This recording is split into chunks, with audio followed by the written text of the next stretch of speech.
audio will be from one, audio video will be from one account, and another account will have the connect.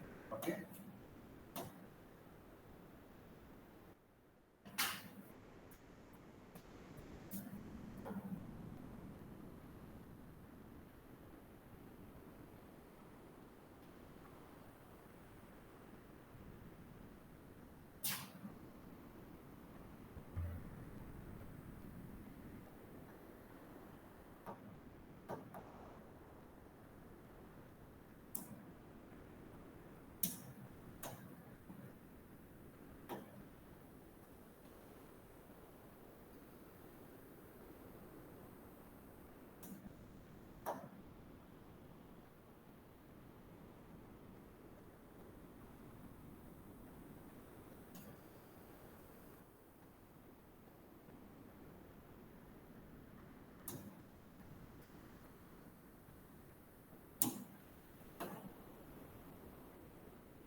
So you are able to see the whiteboard? Yes, Yes, sir. sir.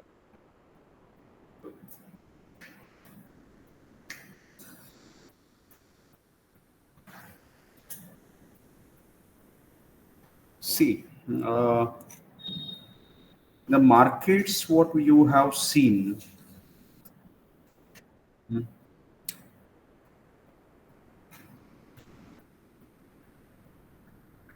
I hope you must have studied.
Mousepad is not working.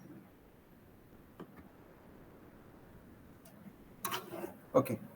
So markets till now, what you have observed in the graduation, I think you have studied the perfect competition, then monopoly and monopolistic competition, correct?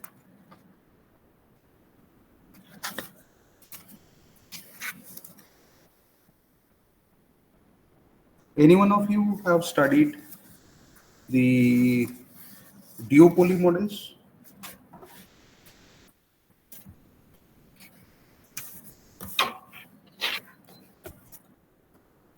Hmm?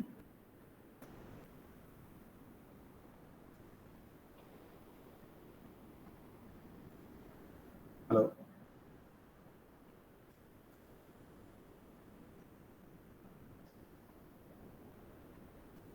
See, in the non-collusive oligopoly models, so oligopoly, it has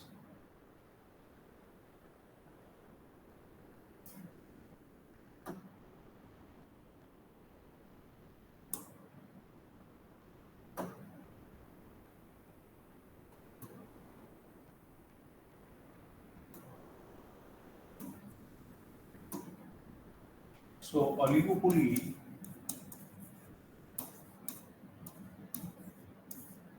has basically two structures. What we know, one is collusive oligopoly and another is non-collusive. Correct? Correct? Yes. Okay.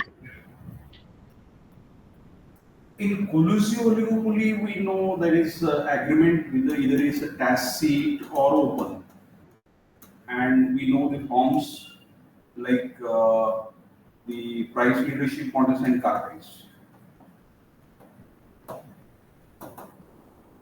Correct? Yes. Okay. But in non-collusive oligopoly, you must have seen the Chamberlain model, and then Paul Sweezy's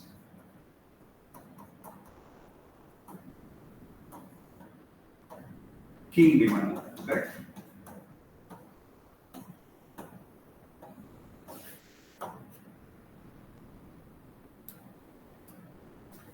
Correct? The meaning of the collusion is that the firms compete with each other. Correct? Okay. So the basic difference between collusion and non-collusion is that these firms operate in the environment of the competition.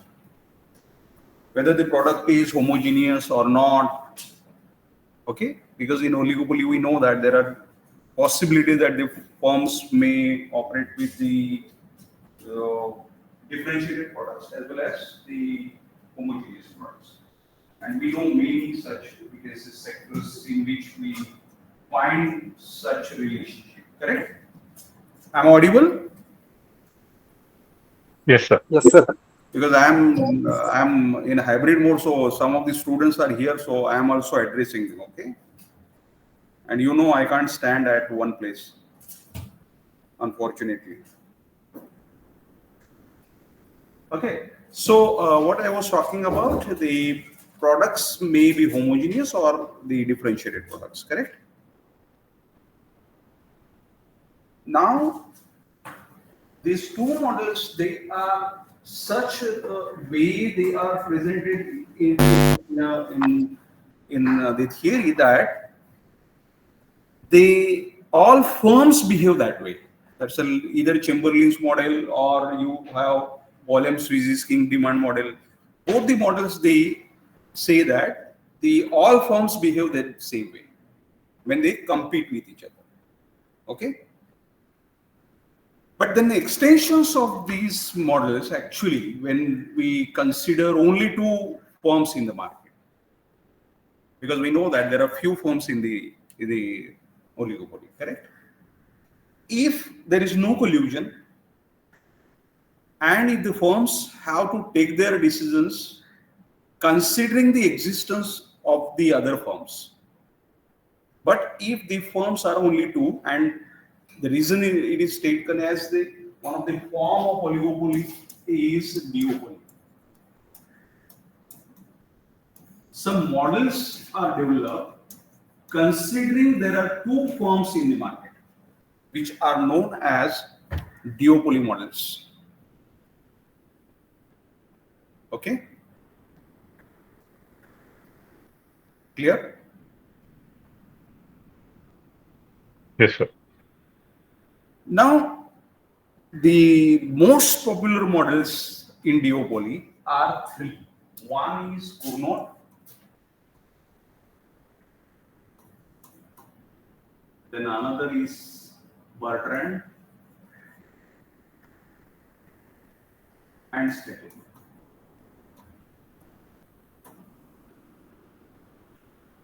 Okay, so these models are very popular among the duopoly models. Then there are some, we can say, extensions of these models in terms of market power.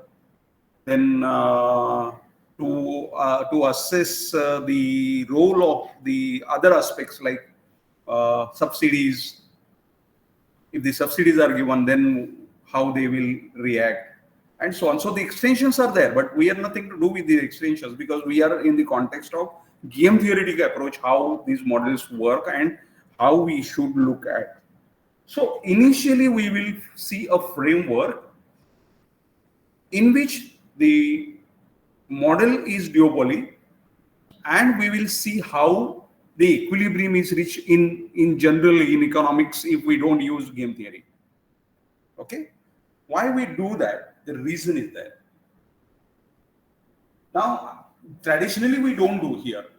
So those who were earlier teaching microeconomics, they used to directly teach only game theory, game theoretic approach. But what I understand is that if we don't know how these actions and reactions take place, which are simultaneous in nature, and that's what the game theory is introduced with the help of duopoly. Because we also know that in game theory, actions and reactions are taken into the considerations while forming these strategies. Okay, and hence this becomes easier to map in the game theory. Okay. Is that clear? So it is only the we can say application. In terms of application, the game theory is introduced in the Cournot model, then Stackelberg, and the Bertrand model. Otherwise, these are economic models only. Okay, is that clear?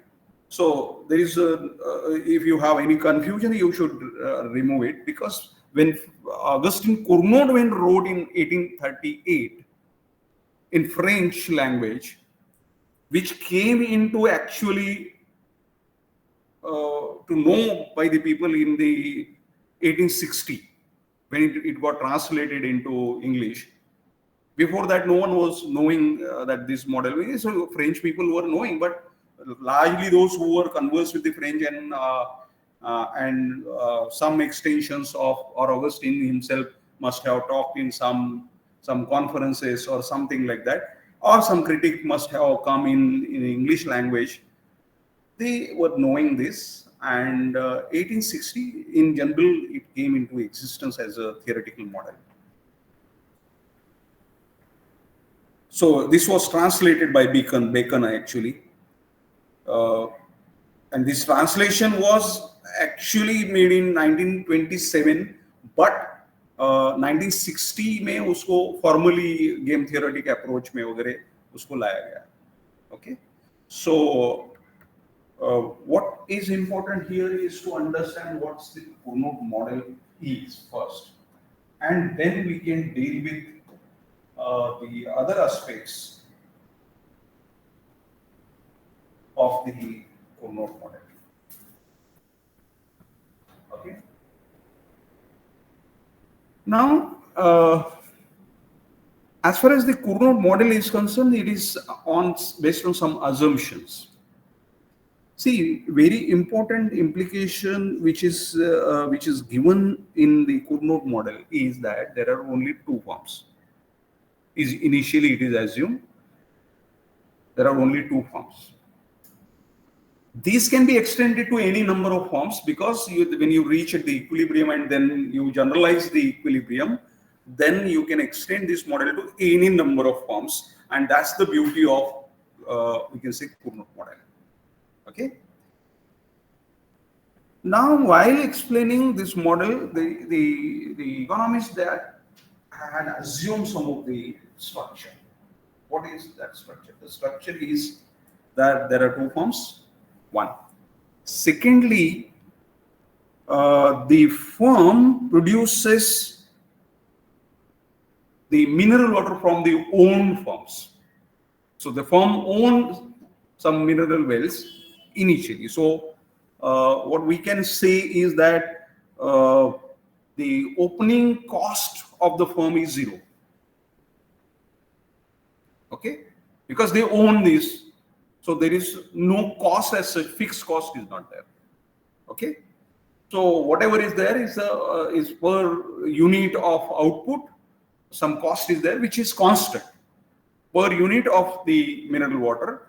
Whatever cost is there, that is constant. When we say it, the cost will increase at some C, some Q. Q is output. If output increases, then the cost increases. So it is based on the output. Okay. So some C times Q, if you say that this is total cost. If total cost is C times Q. Okay. So then in that case, this is the total cost of the firm, maybe I firm. Okay. So output changes with the total cost changes with the output, but at some constant rate, that is C. Okay, is that clear? So that there is no intercept, because initial cost is zero. Otherwise, total cost is equal to, we know that TFC plus TVC, correct? Here TFC is 0 plus C times QI is your TC. So at the rate of C, and it is nothing but your marginal cost, then C is nothing but your marginal cost. Delta C by delta Q is C, correct? So just understand basic framework and concepts which are underlying there. The reasons are there that if I go straight away just saying that EC is equal to CQ, I can do that, correct? But whatever assumptions which are underlying, if we don't understand them, initially the theoretical framework which is given, then it may be extended, because that can be applicable to any form having some fixed cost as well as variable cost and all that, that can be done later. But initially when Augustine proposed this model, then he said that the firm operates with starts with the operations with zero cost, but with the output the cost rises, so at some C rate, and so the total cost is C times Q. Okay. Now, having this assumption, firm operates and produces the mineral water. Okay. There are two firms initially. We assume that there are two firms. So both the firms, they produce mineral water. Both the firms have their demand curves. Now, what is demand curve? Demand curve is actually market demand curve. So there is only one demand curve, that is market demand curve. Okay, which is straight line, which says that the price is function of output. There is an inverse relationship, but that is a linear relationship. Okay, is that clear? And one more thing is that if we say that the firm's demand curve is something like this, then no firm can produce or sell the output greater than P price. Okay, are you getting? So what does it mean? If I have something like P equals A minus BQ, I'm just writing it, okay? Don't say that this is demand curve. So this is similar to this, correct? Because this is what we can say, this is A, and with the rise in the quantity, the price falls, correct? Okay. So minus B denotes the negative slope of the demand curve. Okay. Clear? Okay. What does it indicate is that your A is some autonomous price when the quantity becomes zero. When the quantity becomes zero. Correct? When the quantity becomes zero, P is equal to A. Okay? Done? What it indicates is that your price cannot be greater than A. Because no firm sells less than zero quantity. So the quantity is not negative. Okay? See, I am trying to decode everything which is required to understand this model. The model doesn't start this way. You need not to explain when you are writing your answers this way. Okay? Is that clear? Are you getting what I am talking about? Yes, sir. Okay? So, here, very simply what this demand curve says is that these are the conditions which are imposed that the no firm, either of these two, firm 1 or firm 2, will produce less than zero output. Okay? Is that clear? Now, knowing this, that the initially when firms A and B or 1 and 2 are there, firm 1, firm 2 or firm A, firm B, then how they define the market and their profit maximizing equilibrium. How they define, or what we can say, determine their equilibriums. Okay, that is very interesting part, because this model, it says is that initially firm 1 assumes that firm 2 does not produce anything.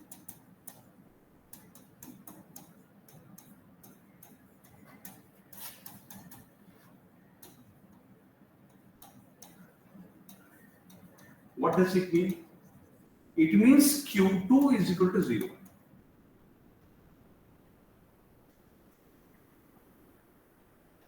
Correct? Okay. What does it indicate is that the market demand curve is itself the demand curve of firm 1. Because it assumes that firm 2 does not produce anything, or firm 2's production is 0. Are you getting what I am talking about? See how it is made somewhat, we can say, to understand 3 different scenarios in one model. One, duopoly. Another, monopoly. And competition. That is perfect competition. Or 3 in one demand curve. Just assume.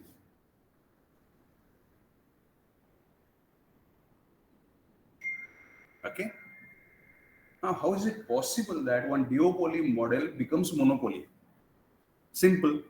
Because when firm 1 assumes that firm 2 does not, or any firm, no firm is there to produce any output. So entire market is my market.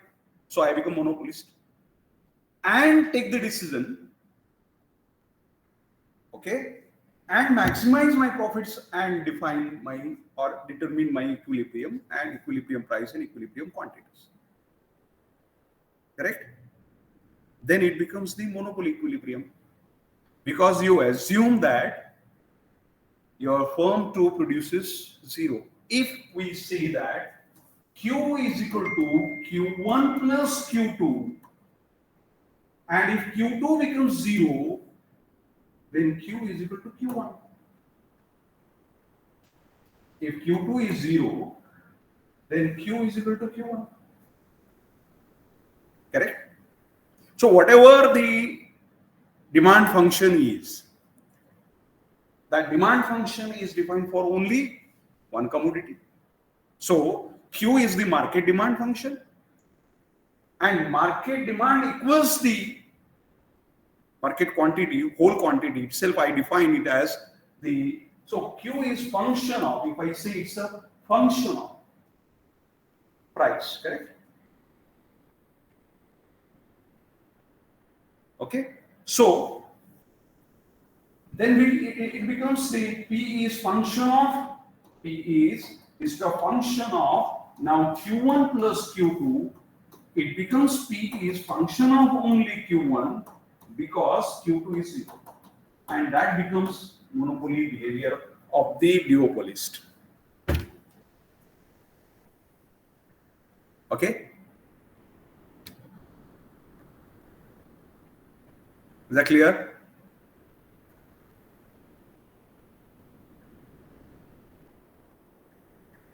Yes.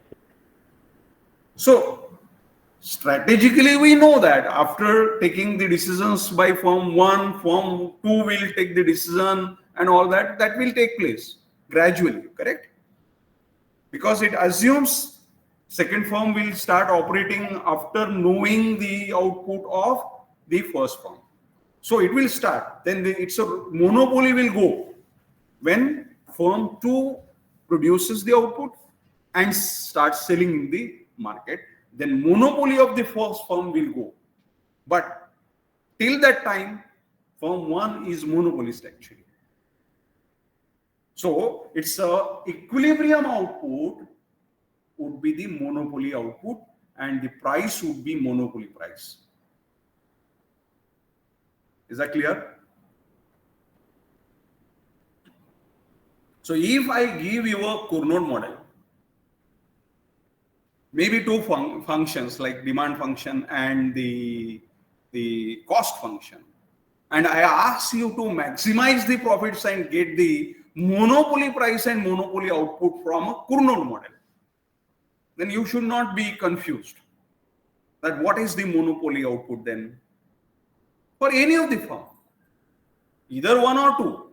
If we believe that monopoly 1 starts initially, then it becomes monopolist. If we assume that firm 2 behaves first, then firm 2 becomes the monopolist, correct? Is that clear? Yes.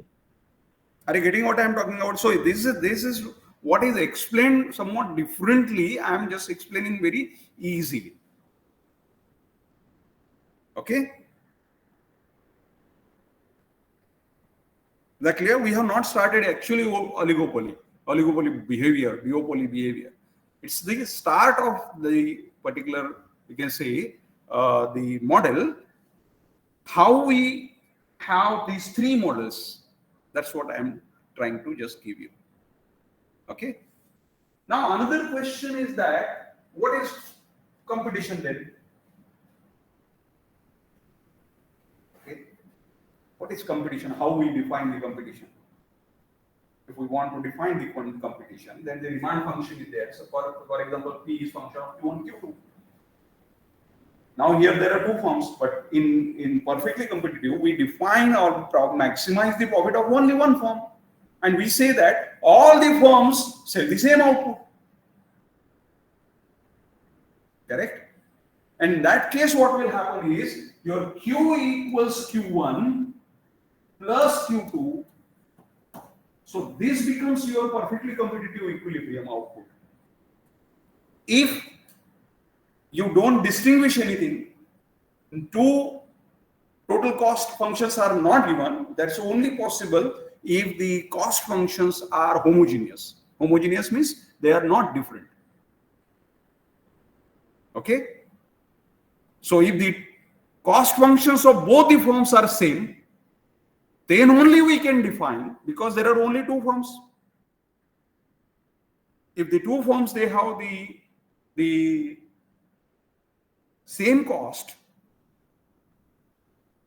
then whether you define for one or the other, your equilibrium output is for all the firms same, because we know that all the firms sell at the same price and the cost function are same, then their output also will be same, because equilibrium output also will be same.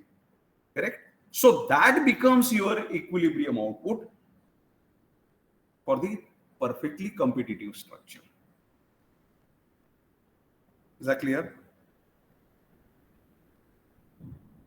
Okay. But what about then Cournot?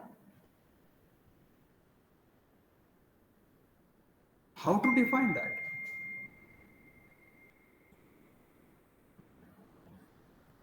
Okay.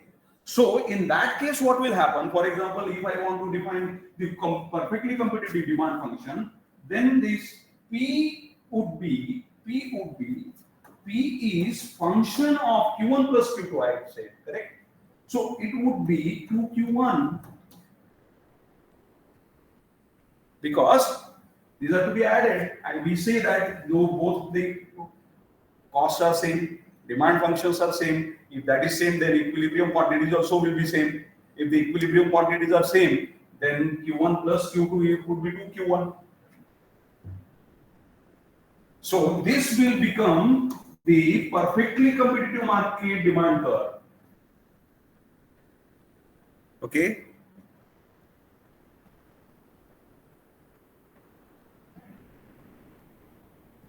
Is that clear? Yes, sir. Now it's just only for the case of example I have stated this. Okay, we will see this with the exploration, mathematically, algebraically, and all that. But only to make you understand how to look at one duopoly model as monopoly model and perfectly competitive model. We'll see this with the help of you can say the example also. Okay. So what happens is that the duopolies, when take the decision, assuming that the first firm or second firm does not produce anything. Okay. You take any shape of the demand curve. It's a linear one. Any shape. Okay. Then what will happen, we'll see.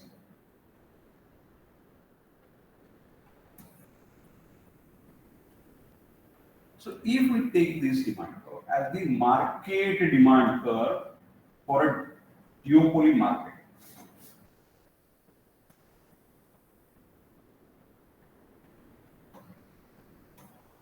okay.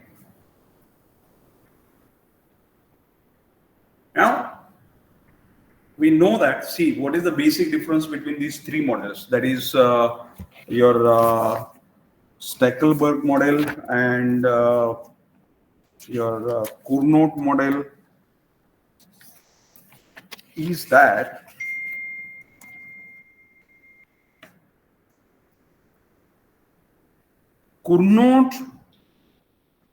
in Cournot model, the quantities of output are determined and they are shared. So maximization of output is there, maximization of profit is there. That is the main objective. But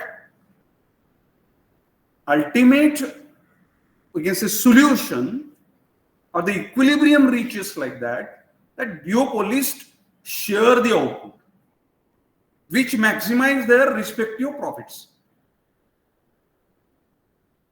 Okay, is that clear? So quantities of output are determined and the objective to achieve the objective of profit maximization. Whereas Bertrand model In the Bertrand model, firm choose prices rather than quantities. So they determine prices. Here we will determining output in the Cournot model. Okay. So our objective will be to determine the output, how the firm will share output, and how Nash equilibrium in terms of output would be there. That is what we can say, the Q1 and Q2, if there are two firms, then what would be Q1 and what would be Q2 is our objective in the Cournot model, whereas in the Bertrand model, our objective would be what would be P1 and what would be P2. Because in Cournot model, price will be same for both the firms. But in Bertrand model, prices will be different or may be different, and that equilibrium would be, see, like here the quantities would be same, Q1 equals Q2 in Cournot model. Here it is, the objective is to make the P1 equals P2. So objective the Nash equilibrium. Nash equilibrium is this one in the Cournot's model and this one in the Bertrand's model. Are you getting what I am talking about? What is the basic difference between these two models?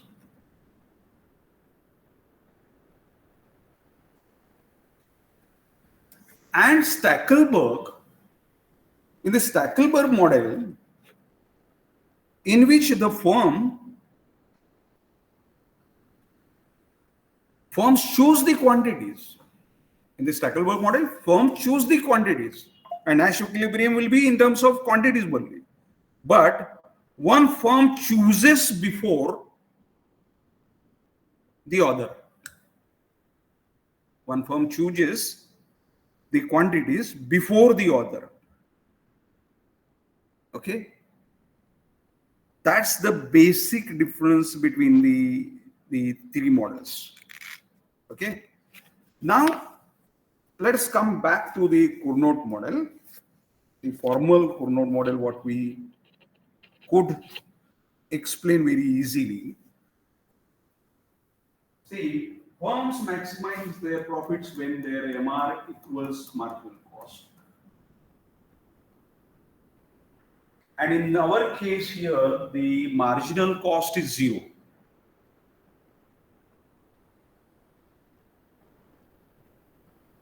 Okay?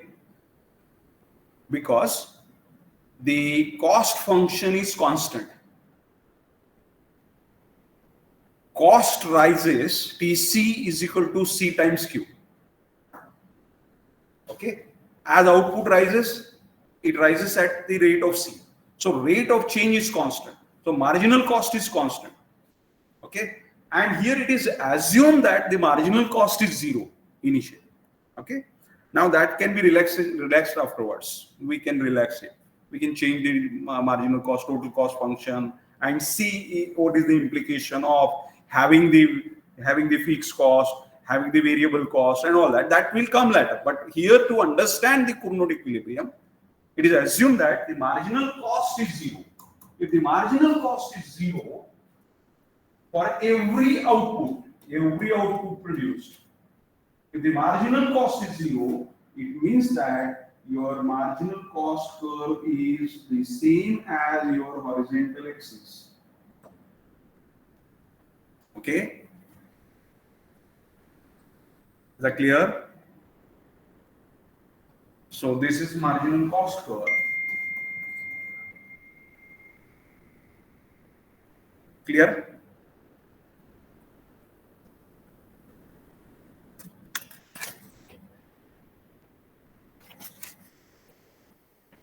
Okay. I hope you know the relationship between MR and AR. Marginal revenue and average revenue. Anyone can help me, please? What is the relationship between AR and MR? Because demand curve is equal to average revenue, correct?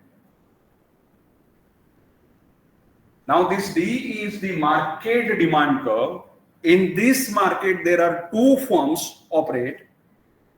Okay.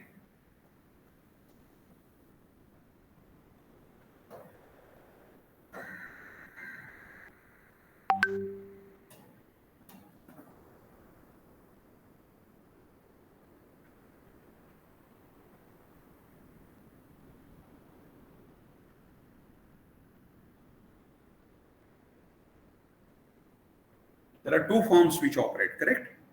Now, initially, first firm believes that firm 2 does not produce anything, correct? Then in that case, what will happen? This becomes the firm's demand curve instead of market demand curve. Firm 1's market demand curve. Okay? Is that clear?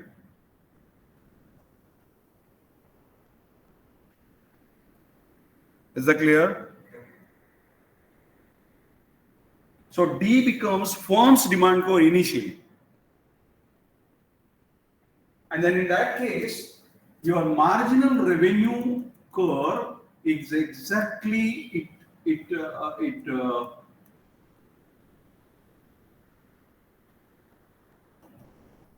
passes through the half of the distance. If you have this half of the distance, then the marginal revenue curve always passes through the half the region of the average revenue curve. The reason is that MR has twice slope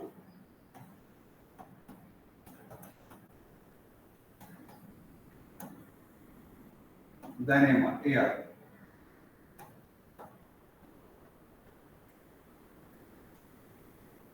In monopoly. Now it is monopolist, correct? The firm is monopolist. For any firm in the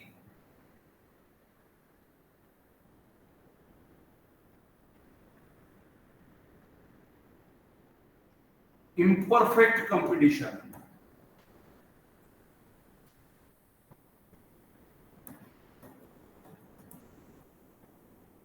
any firm in the imperfect competition, this relationship is being observed for any firm in the imperfectly competitive market.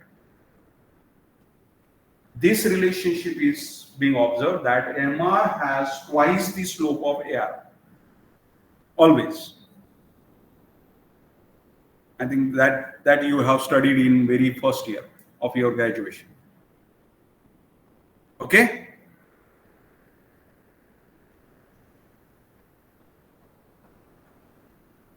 Is that clear? Now in that case, what happens here is this is marginal revenue curve now. And this is AR, correct? And MR curve intersects the MC curve, or MC curve intersects the MR curve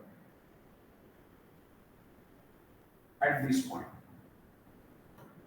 So the equilibrium point is this one. And then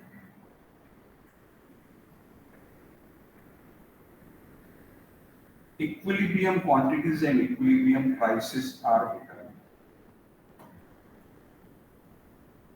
Now this is what we denote it as Q1. Now why I have denoted as Q? Because initially the firm is monopolist firm. So this is nothing but equilibrium of a monopolist. Okay, so if someone asks you what is the monopoly equilibrium in the Carnot model, then this is the equilibrium output and equilibrium price of a monopolist, assuming first firm operates first and second firm does not operate at all. Okay, is that clear? So this equilibrium is nothing but your equilibrium output of a monopolist. Done? Now, see, till now we have assumed that second firm does not operate. Now, second firm starts entering in the market. It is there. So it starts, its a reaction is that it waits for the reaction of the first firm, and what it produces, the rest of the demand curve is, whatever rest of the demand curve is there, we will consider it as our demand curve, and accordingly we will produce in the market. That's the second firm assumes. So second firm's demand curve becomes, so it will start here actually at this point. In some books you will find कि वो R point से ही शुरू होता है. In some books you will find यहाँ से शुरू करके यहाँ लिखा है, लेकिन again it is exactly 1/3 of this, whole of this. Okay. Sorry, 1/4. Because now this is half, exactly half. So the output is OQ. Then OQ star is exactly half of OQ. So monopoly output is half of the total market demand at that marginal cost.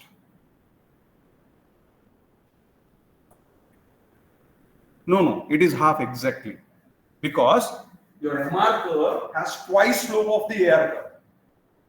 So exactly half. No less, no more. Okay? Is that clear? So your OQ star is exactly half of your OQ. Now what happens is that the second firm, now this is first firm's output, okay? Second firm, this output is not of the first of the second firm. Now it is not available because the rest of the output, so Q minus OQ star is the output which, or the demand curve, or the segment of the demand curve from RQ or RD. For that matter, we can just have say instead of RQ, we can say RD is the segment of the demand curve. Now this segment is not available to the firm 2. Firm 2 has the another segment, that is RD segment only. Because this is the only output which is available to be produced, and for that the demand curve is this one. And if this is demand curve, that is Q star D is the demand curve, then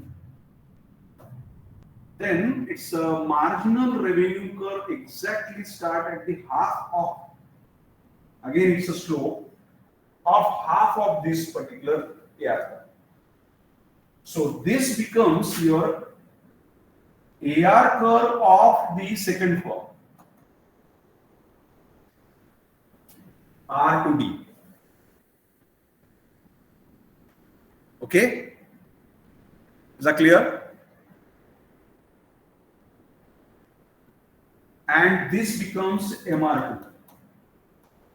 This is MR1, this is MR2.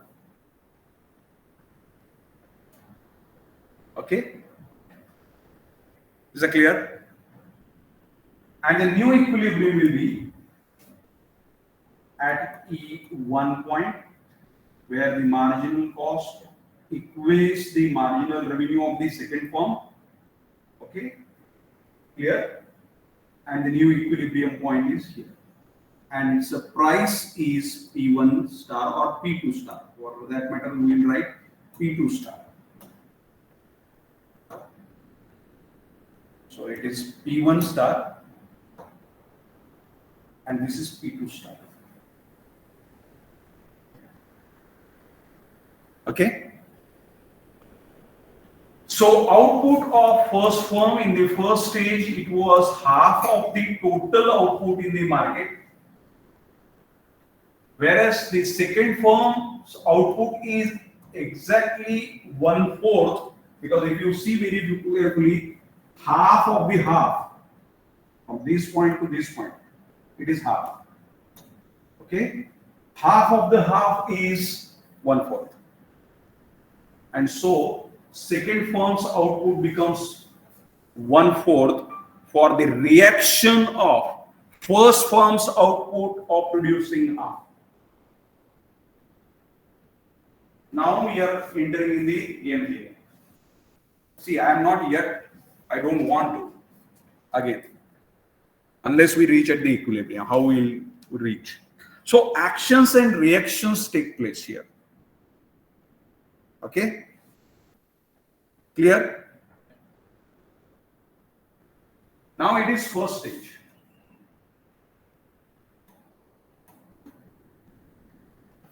In the first stage, firm 1 produces half, firm 2 produces 1/4. Now when firm 1 knows that firm 2 is producing 1/4, okay, in second stage,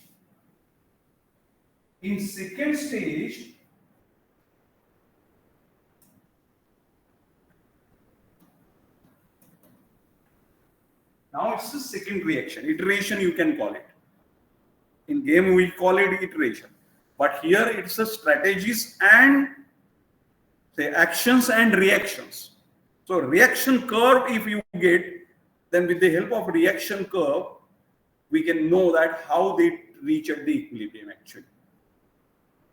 Okay, so we will draw a reaction curve later, having the some functional form, so that we can understand what exactly is meant for. But we'll reach it how the stages take place and how we reach at the Nash equilibrium actually. Cournot equilibrium is nothing but the Nash equilibrium. Okay, is that clear? So when we call duopoly only Cournot equilibrium, then it may be the first stage equilibrium. And then we call it the Cournot equilibrium is equal to Q1 and Q2 are same after actions and reactions taken place and so on that. So it's the end of the, you can say, nth stage. It will come at the nth stage when the output converges to, that output of one firm converges to the other. Okay. Now what happens in the second stage is that firm 1 knows that 1/4 is being produced by the second firm, correct? So it is the Q2. Q2 is equal to 1/4. That is known, correct? So if this is known to firm 1 will do that. कि जो total output 1 है -1/4 is 3/4. It will consider this as its own demand curve.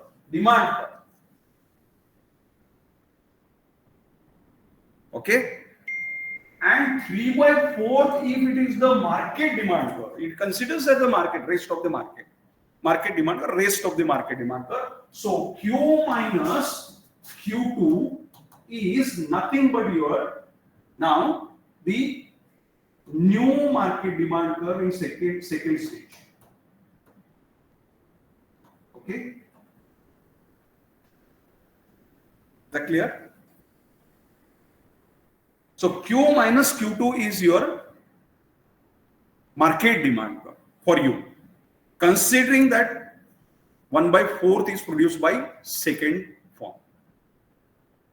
And half of this, we know that half of is the equilibrium. Every time for the market demand, half the output is the equilibrium output. Are you getting what I am talking about?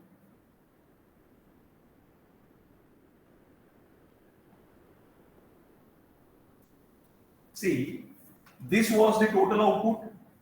Half was produced by the first first firm, correct?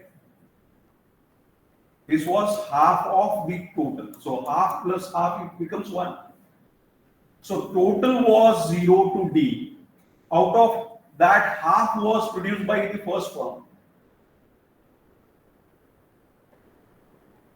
Okay.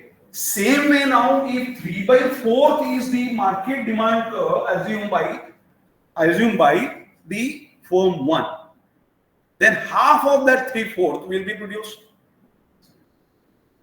Okay, so half of the 3/4 would be 3 ones are 3, 2 4 right, 3/8. Okay, now second firm will start observing that first firm is producing 3/8 of the total output. Okay. 1 minus 3/8 is the remaining output to be produced or to be considered the remaining demand, and that would be 5/8. So 5/8 is the remaining, half of that 5/8 is the quantity of second firm in this second stage, and that becomes 5/16.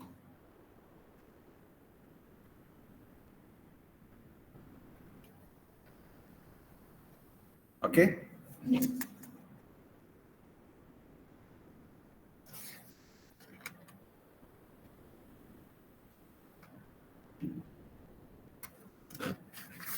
Correct?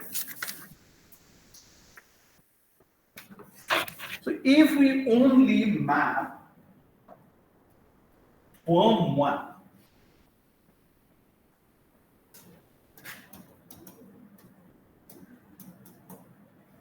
in first stage, its output is half.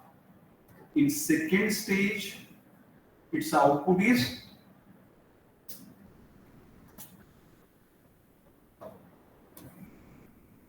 3/8.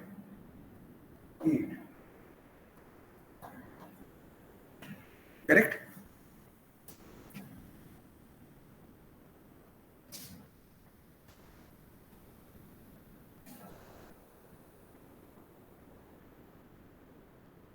नहीं क्या उसको check करो 3/8 है क्या? हाँ यार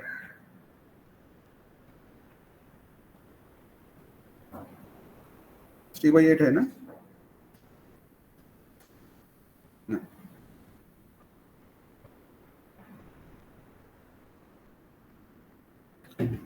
Now, this 3/8 can be written somewhat differently. How? I subtract 1/2 from 3/8, and then we'll come to know 3/8 minus 1/2. What I will get? What I get?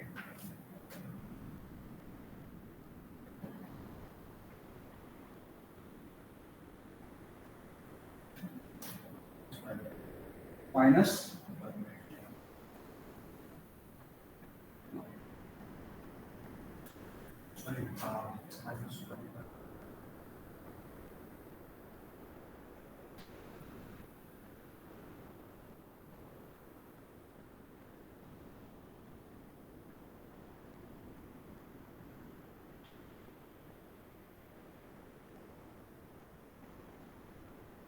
what I get? Tell me. 8 to the 6, 8 to the 16, 3 to the 5 minus 8. That is 3/16. Correct? 3/16 minus 3/16.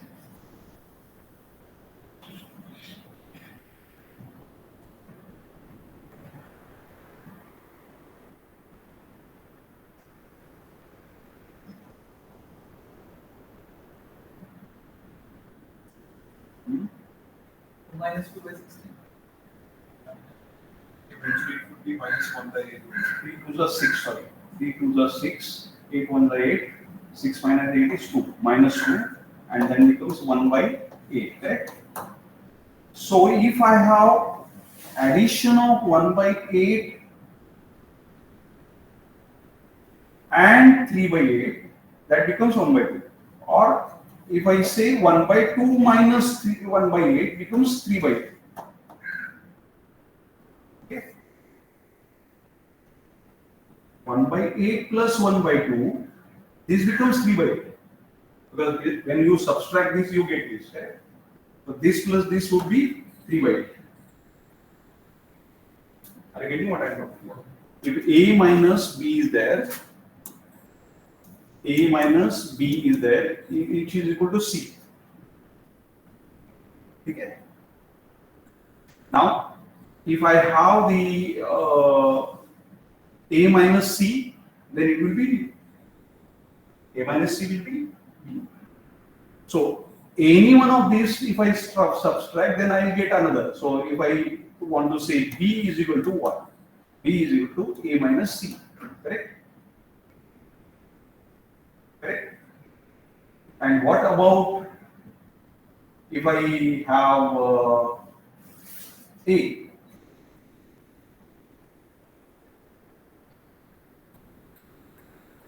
Correct? If I want to find the A, the B as it is kept and C will be coming to the left hand side and A will be going to right hand side. So B minus C is also A. B minus C is also A in that case. And hence 1 minus 2 minus 1 by 8 is equal to 3 by 8. You can just check it. 8 2s are 16, correct? 8 1s are 8, minus 2 1s are 2. 8 minus 2 is 6, 6 divided by 16 is 3 by 8, correct? So 3 by 8 can be distributed this way, correct? Correct or not? So I will rewrite this output as 1 by 2 minus 1 by 8. Okay? I will write this output as 1 by 2 minus 1 by 8. What does it mean? You see, in first stage, the firm was able to sell half. Now its output is reduced than half. Half minus 1 by 8. So 1 by 8 less than half is being produced by firm 1. Now in the second stage. Okay? And in first stage, firm 1 was producing 1 by 4. Correct? But now it produces 5 by 16. Now this 5 by 16, if we subtract 1 by 4 from this, what will you get? 64. Correct? 5 4s are 20, minus 16 is 4, by 64, 4 1s are 4, 4 1s are 4, 4,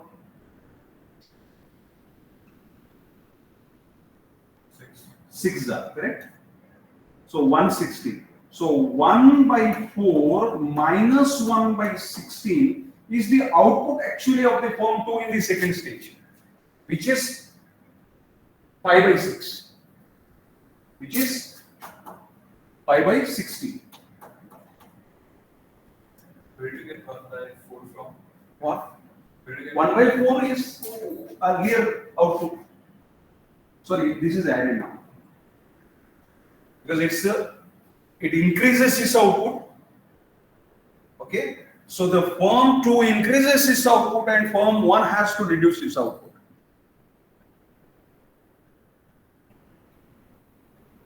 Okay?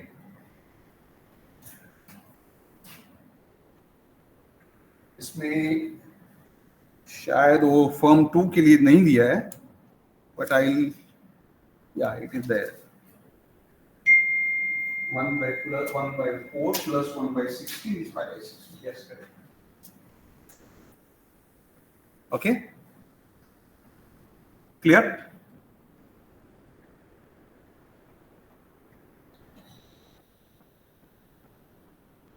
(20 by 64 is equal to 5 by 16. Okay? If you solve this, you will get 20 by 64. And 20 by 64 is equal to 5 by 16. And 5 by 16 is your output in the second stage of the second form. Okay? Is that clear? So only 5 by 16 is written in this form. 1 by 4 plus 1 by 16. We want to maintain this order in every stage. 1 by 2 minus what is happening and 1 by 4 plus what is happening every time. so that we can have a geometric series and integrations can be done. Okay, is that clear? So in the third stage, what will happen now? Third stage, what will happen now? Firm 1 will consider the 5/16 as the output of the first form, second form. So 1 minus 5/16, because 5/16 is the output produced by second form in the second stage.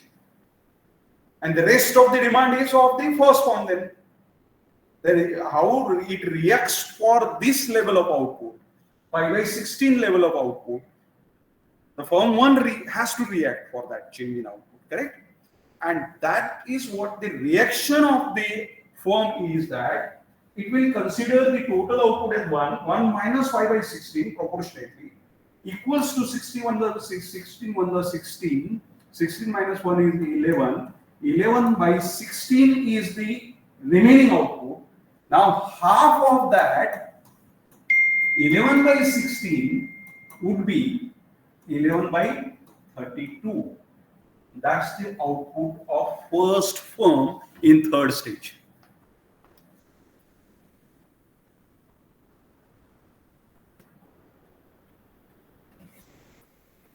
Okay.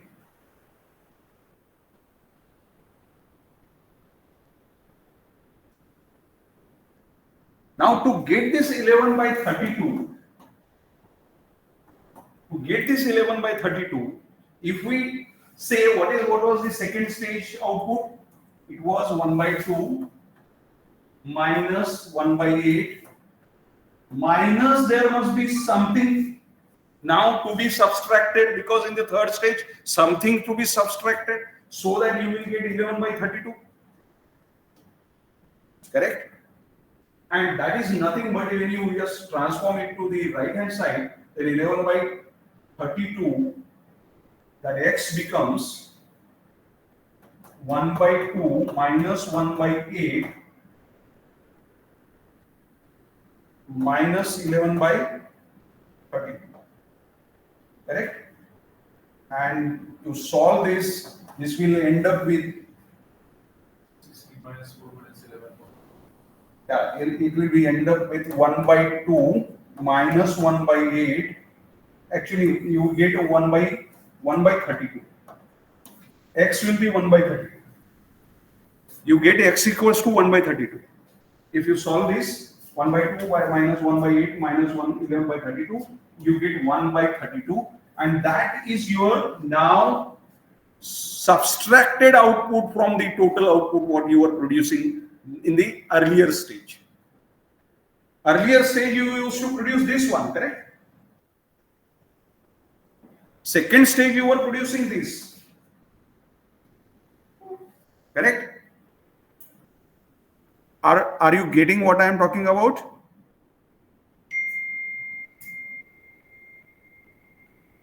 Hello?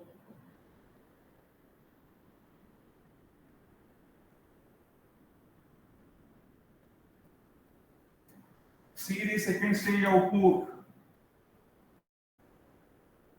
3 by 8 is equal to 1 by 2 minus 1 by 8. So second stage output is this. In the third stage, first firm has to reduce its output by x, and that is 1 by 32. And 1 by 32 when you subtract, then it's 11 by 32 is now third stage output, correct?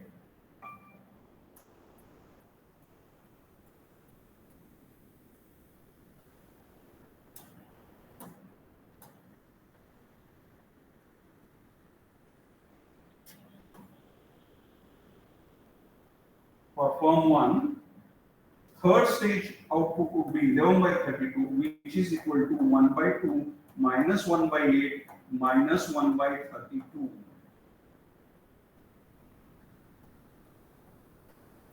So in first stage, the producer was, first one was able to produce half. In second stage, its output reduced to 3 by 8.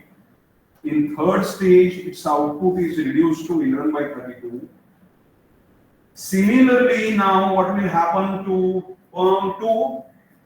Firm 2 will react for the change in output made by the firm 1, and it will subtract 1 minus 11 by 32, considering the rest is for its output demand curve, and that will be 31, 32 minus 32, 32 minus 11 is 21 by 32. So 21 by 32 would be the output to be produced by the firm 2. Sorry, half of that. Sorry, half of that. Half of the, यहाँ half किया है क्या हमने? Half किया है ना? Half of 11 by 16 किया है ना? Correct? Is 11 by 30. Correct. यहाँ भी 11 21 by 32 का आपको हाफ करना पड़ेगा. Half of 21 by 32, it would be 21 by 64. So 21 by 64 is the output of second firm in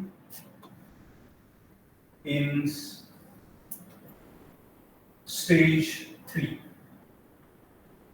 which is equal to 1 by 4 plus 1 by 16 plus x, and that x becomes, if you subtract these two from this, you will get that amount. So 21 by 64. So simply you can subtract 1 by 16 is a 5 by 16, correct? So you can subtract 21 by 64 minus 5 by 6. You will get x. 64 multiplied by 6 is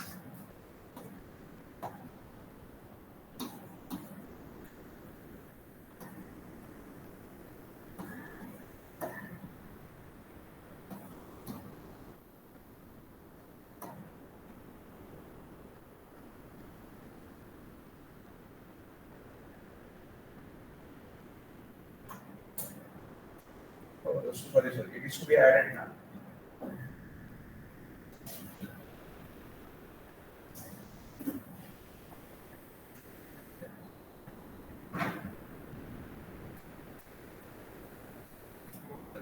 Huh? 24 by 16.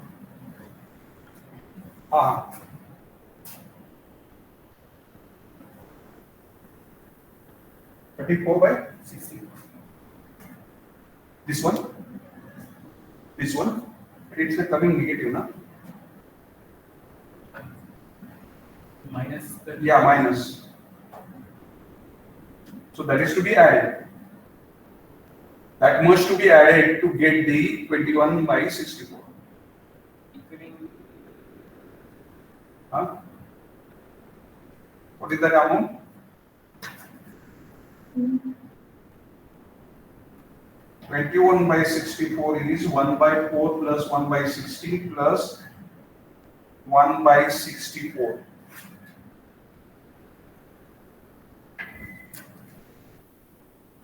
So this x becomes 1 by 64. Sir, 1 by 64.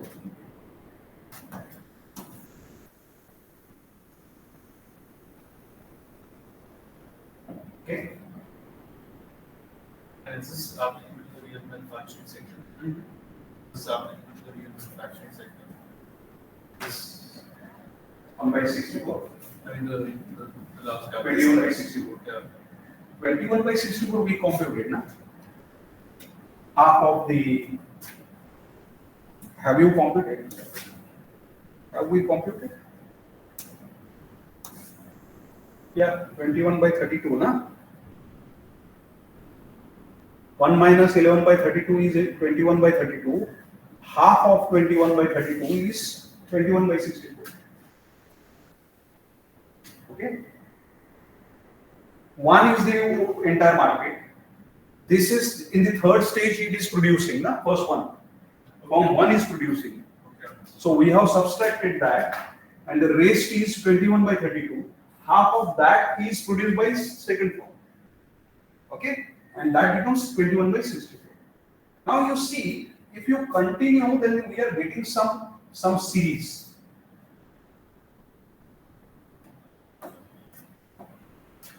Correct? Of the denominator. One is subtracted, one is added. So form 1's output is getting reduced. Form 2's output is increased with each equilibrium. Now every output is equilibrium output, but it is in the output as a reaction to the first form or the second form. Okay? Is that clear? So you see the denominator is increasing at some rate.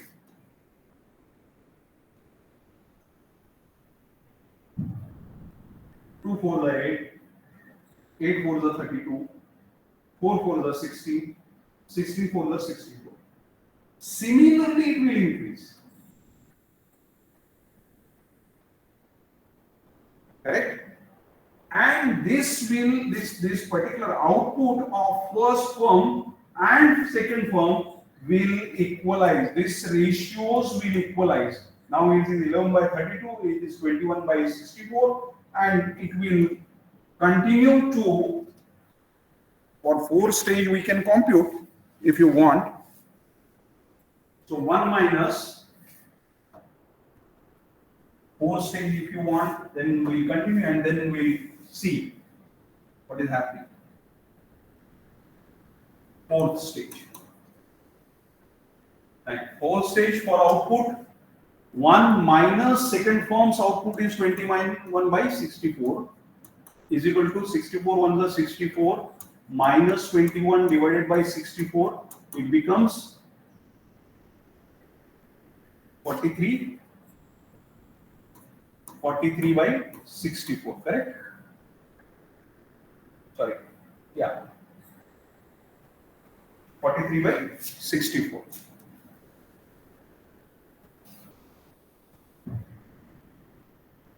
(43 by 64 का half because of the marginal revenue curve. So the firm 1's output would be 43 by 128, which is equal to again 1 minus 8 minus 1 by 2,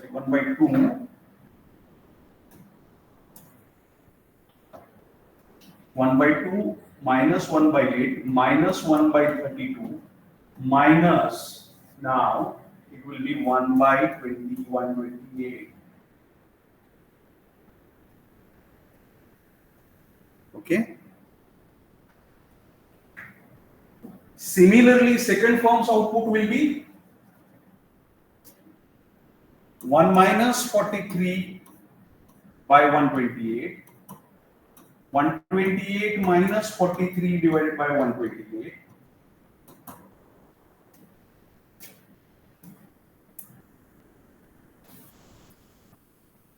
(85 by 128 times 1 by 2 is the output of the second form, and that would be 85 divided by 256, and that 85 by 256, which is the output in the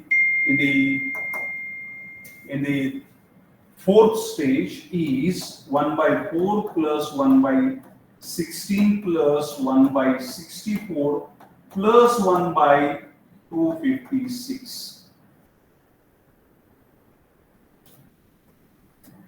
Now if you see the first firm's output and second firm's output, firm 1's output is reduced in every stage, whereas firm 2's output is increased in every stage.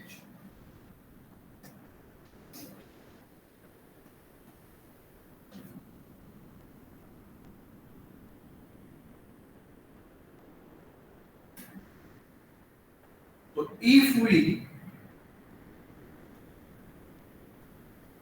the firm wants equilibrium output is equal to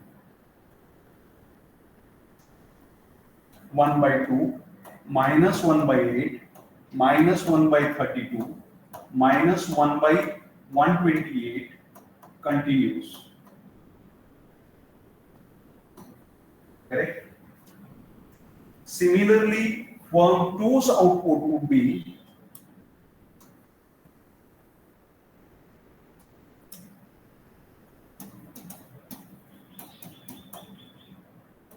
equilibrium output will be equal to 1 by 4 plus 1 by 16 plus 1 by 64 plus 1 by 256 continues. Correct? Correct?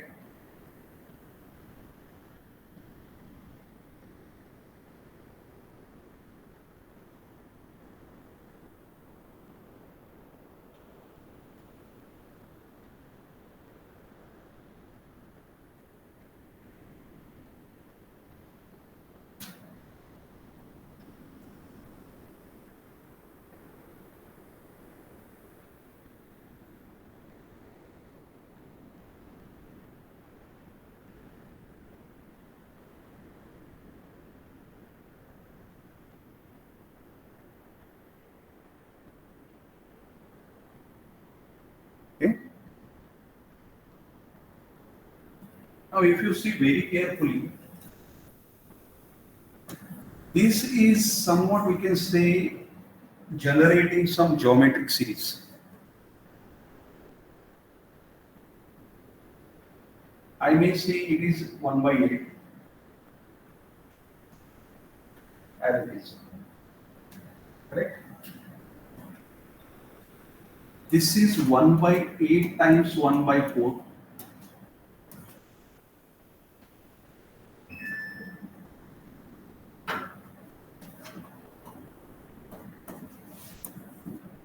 I'm just expanding this, okay?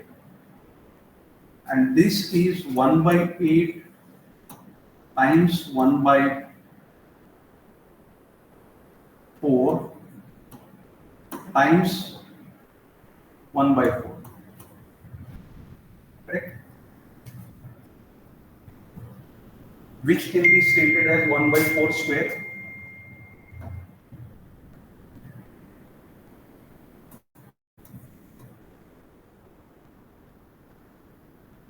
So here it is 1 increased by 1 by 4, here it is 1 increased by 1 by 4 square. Third term will be 1 by 4 raised to 3.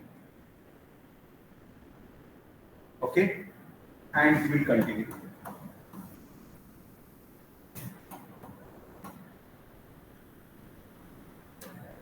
So 1 by 2 as it is I have written, and this I have written in a geometric series. Okay?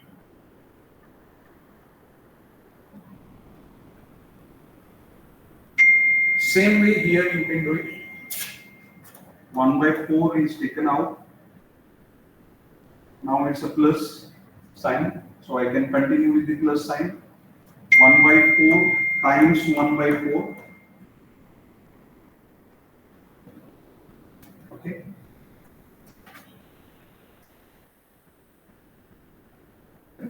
Or directly you can just have it. There is no problem of, there is no need of even this bracket. 1 by 4 plus 1 by 4 times 1 by 4 plus 1 by 4 times 1 by 4 square. 4 for the 60, 16 for the 64. Plus 1 by 4 times 1 by 4 raised to 3. That is 4 for the 60, 16 for the 64, 64 for the 256. So it is also forming a geometric series. It is also forming a geometric series. Correct? that geometric series will continue to reach at zero because it's a what is reduced, correct? This is reduced, whereas this is increasing. Okay. So this 1 by 4 converges to 1 by 3. This 1 by 2 converges to 1 by 3. See, 0.5 converges to 0.33 and this 0.25 converges to 0.33. 1 by 3 is nothing but 0.33. Correct? So it will continue the actions and reactions until the output becomes 1 by 3 of the total market. And Q2 output also will be 1 by 3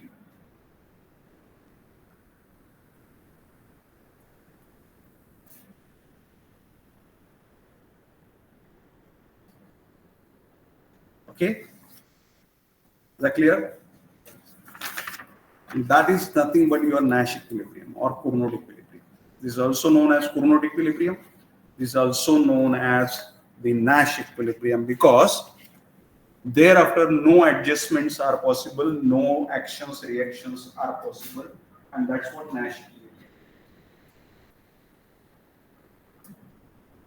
equilibrium. This does have room for one more entity loop.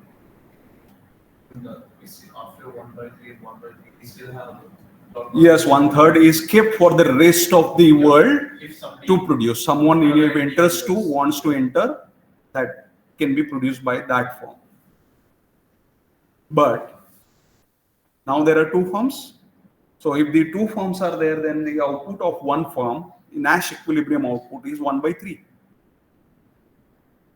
If the number of firms increase more than 2, that is what is generalization. That is what the generalization of this rule, which is stated as the output of each firm will be 1 divided by n plus 1. 1 divided by n plus 1. Output of each firm for n number of firms. If there are n number of firms, then the output of every firm will be 1 divided by n plus 1. If there are two firms in the market, see in duopoly there were two firms, plus 1 is equal to 1 by 3. So this is 2 is nothing but in duopoly 2 firms are there. And so it is their output is 1 by 3. And so the generalization of for the ith firm, if I continues to n, then the output of every firm, Nash equilibrium output of every firm will be 1 divided by n plus 1. For example, if n is equal to 3, output of first firm will be 1 by 4. Second firm will be 1 by 4. And third firm will be 1 by 4. If there are 4 firms, then what will happen?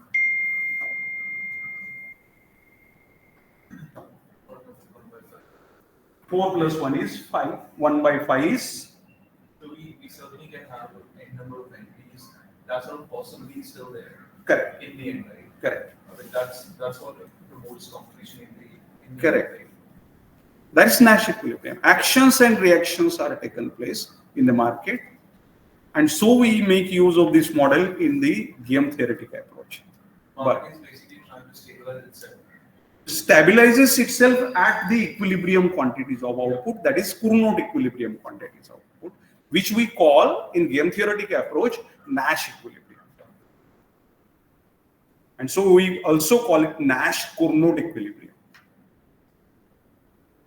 Okay, so there are three equilibriums we have seen: monopoly equilibrium, competitive equilibrium, and Cournot-Nash or Nash-Cournot equilibrium.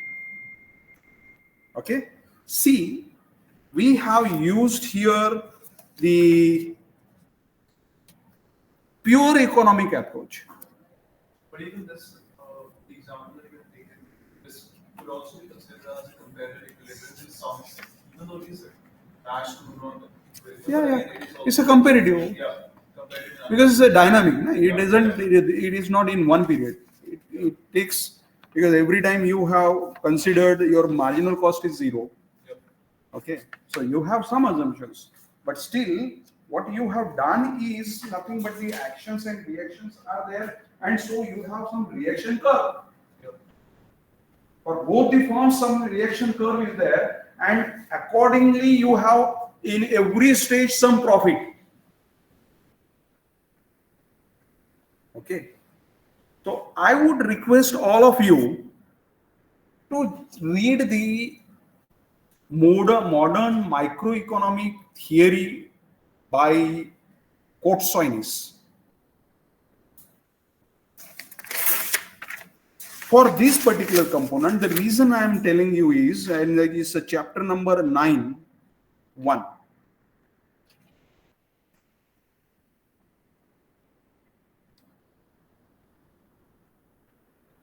So what you get is the reaction curve of one firm and the other firm. Okay.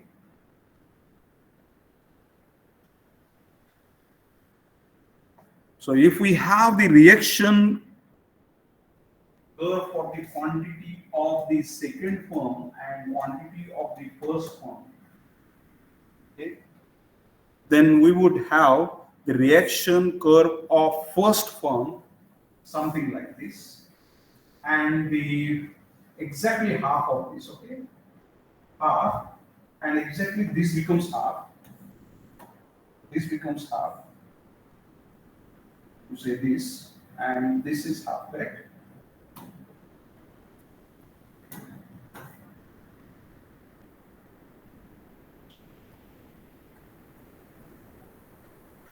So this is or first firm's reaction curve, and this is second firm's reaction curve. So for every, initially you just see, that's what is shown. I'm very sorry.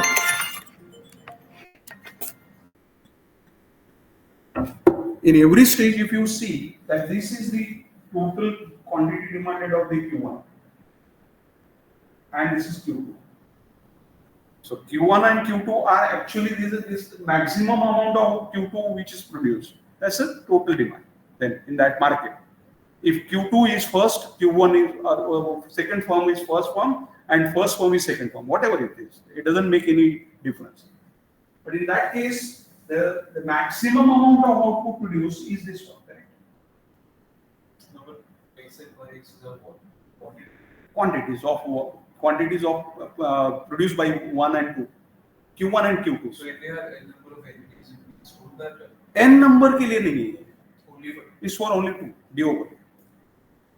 Okay, and that's what is generalization. It takes place with the help of game theoretic approach. so hypothetically, even though it is not meant for n number of entities, hypothetically it is there for it. Then the curve, so eventually for one firm's n number. For example, I'll start with some exploration. See, this is, for example, this second form. Now, second form will consider this particular quantities. See, this is half and this is 1 by 4. Yep. So 1 by 4 would be the quantity of the second form, and half would be the quantity of the first form. Now, this is the reaction of second form to produce half, 1 by 4, for half output produced by the first form. Okay. So, initial stage is this is where it starts. That the first firm says that I will produce half because entire market is my market. Yeah. and then consider this 1 by 4 of now 1 by 4 is produced by the other firm, then this firm will change its output and reduce the output from 1 by 2 to somewhat lesser than that. Now what is lesser than that? That's what we have seen 5 by 16. Now 5 by 16 may be somewhere here.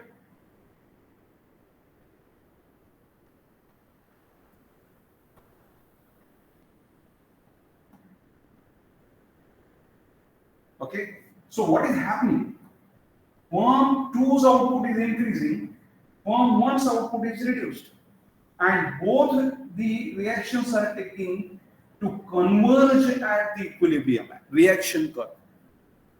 What's the psychological Implication is that the firms when react with each other, that is strategically they react. Huh? If you take this decision, I will take this decision. But then if market, again, subjectivity is involved, but then again, if the market is already captured by a firm one, right, technically, why do you go out and just sort of reduce the number of That's what Kumho say that if you have the dynamic you can say equilibrium, then in that case what happens is that the firms they are selling the homogeneous product. Okay? So they share the output of the total market. Why to give it to the other firms? So even if they are sharing the output of the total market, suppose But their prices are different, na? So who will buy your homogeneous price at higher price? A homogeneous product at higher price. You see the equilibrium, what we were talking about earlier. Have I shown this?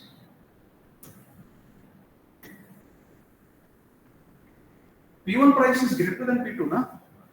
Now homogeneous product is there. Who will buy quantity of P1? First you can say firm. If the homogeneous product is there, then all will buy from second firm. we had cheaper options available, but then again, other factors also come into the picture, which means quality, etc. See, this is a hypothetical model, okay? Initially, this is a hypothetical model, but it can be extended to any sort of model, having all other assumptions relaxed. And that's what we go beyond that when we learn the market power and all that in this. So this will not be applicable to the niche market or something like that. Because if we take the example of, let's say, luxury market, etc., niche markets, they are not bothered by all those things to begin with. Because it is a niche market, so they're absolutely comfortable with selling that at a price. See, what you are talking about, relaxing the assumption of not determining the quantity but the price. Okay. You are talking about Bertrand. Okay. Okay. Okay. That's another approach. Yeah. Okay. So it doesn't. So approach is different, but the strategically firms may behave like this.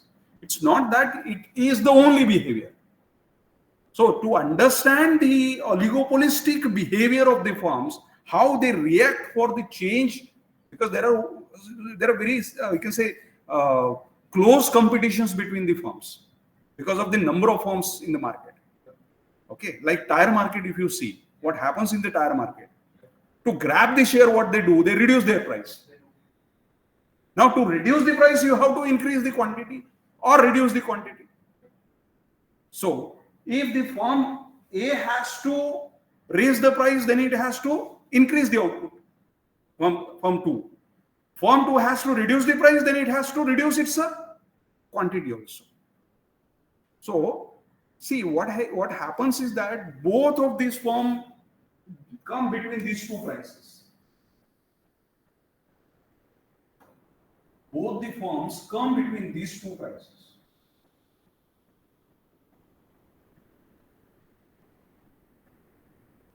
In between somewhere. So I can put it in this way that the pendulum is swinging back and forth. So because the market See, simple ना. अगर मैं कीमत ये ऊपर से बढ़ा रहा है ना, तो why I should not raise my price? Fine. Correct? So I will raise my price.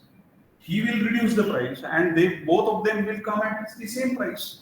So what happens is that here objective is to optimize these quantities actually in the Cournot model. Whereas equalizing price is the objective in the butter and naan. So we are not looking at price here, but that takes place. Because of that price change, only you have to take the decision. If the prices are same, why you will change your quantity? You will not. Prices are different, and so your demand gets affected, and so you change the quantity. Okay, but you adjust your quantity. That is the Cournot model. Okay, so your equilibrium quantities are determined for every action taken by the firms in the market. Okay.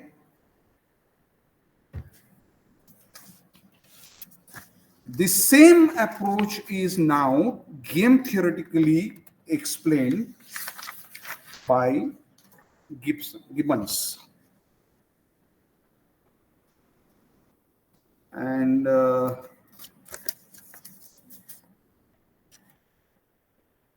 if you allow me for more than 10 minutes, then we will just go into that because we have only 8 minutes, I think, I guess, correct? But at least we'll start with the exploration of the model, okay? Yeah, I don't have any problem. We can continue in our next lecture also. Okay?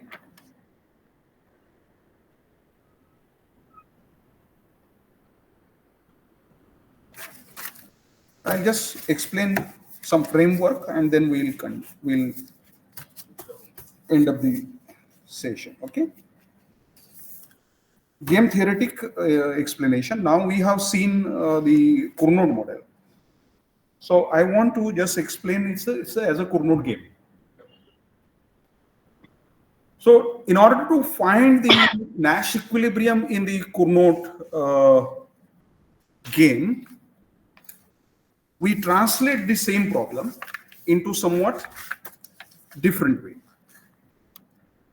And we say the quantities produced, that's but initially some assumptions are there that for the game, I just tell you in the form of the game what assumptions are stated.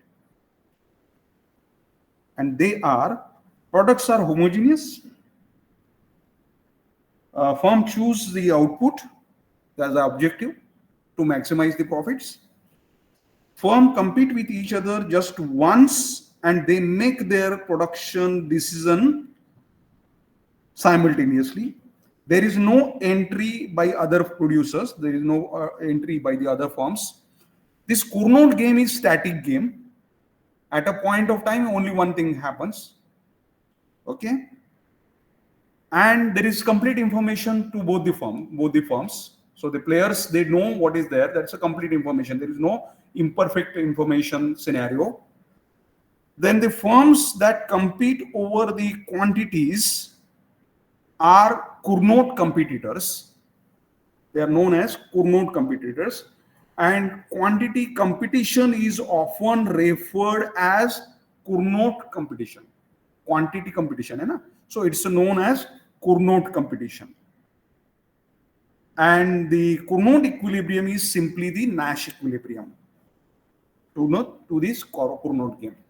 Okay, that's initial framework to understand that what exactly is this in this condition, because when the question comes, then the question will say in the static game scenario, explain the Cournot model, okay, or explain the Nash Cournot equilibrium.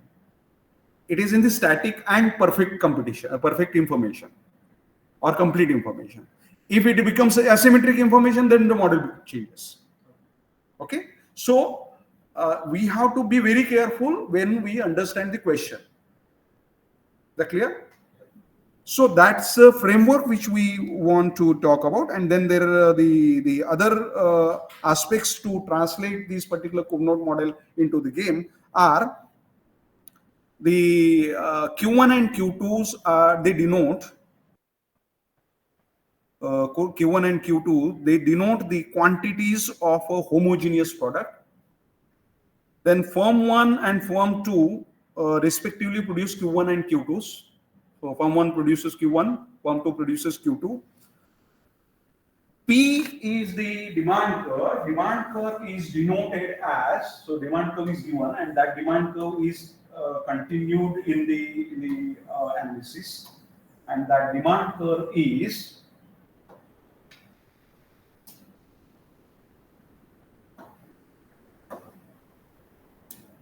P Q is the market demand curve, is function of A minus Q. So it's a market demand curve. A minus Q is the market demand curve. Okay, is that clear? Then the and this is market clearing price. Okay, so market clearing price means whatever players are there, they set the price which is equal to P, having both Q1 and Q2s or Qn, whatever are there. So it's a market clearing price. And the aggregate quantity of the market is Q is equal to Q1 plus Q2.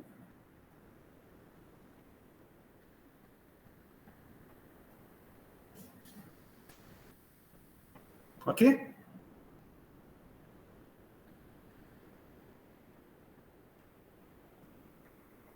And as I said to you in the initial framework, that the firm decides the price or the quantity less than this A.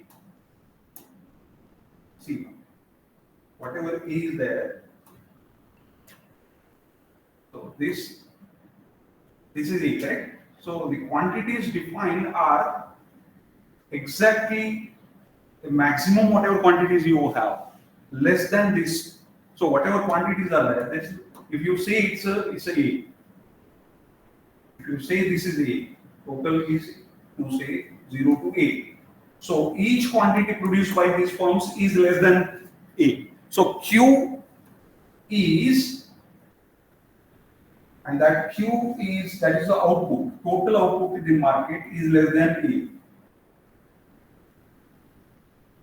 When PQ is A minus Q, for Q is less than A, and PQ would be, that's the price of any output, would be equal to 0 if Q is greater than or equal to A.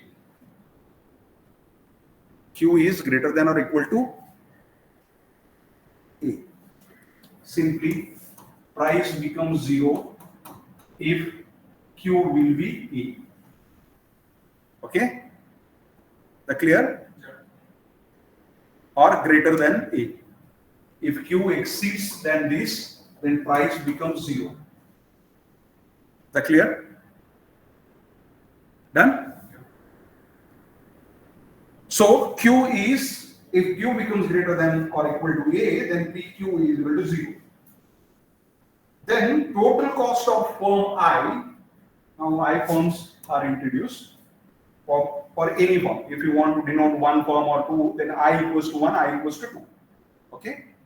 For I firm, of producing quantity Q denotes the QI.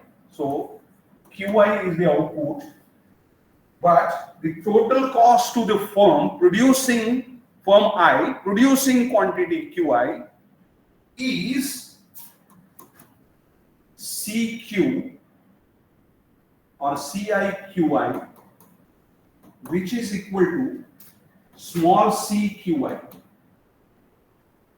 Means there is no fixed cost. For all firms, the variable cost is there only. As output changes, and that variable cost is again fixed. Fixed means that is constant. It's not fixed, but it's constant. Okay, the same way as I have explained. Now it's a game theoretic approach to make it, and to understand and to write, we should have some framework and we should follow some framework precisely. Okay? Done? So the total cost is CIQI is equal to CQI.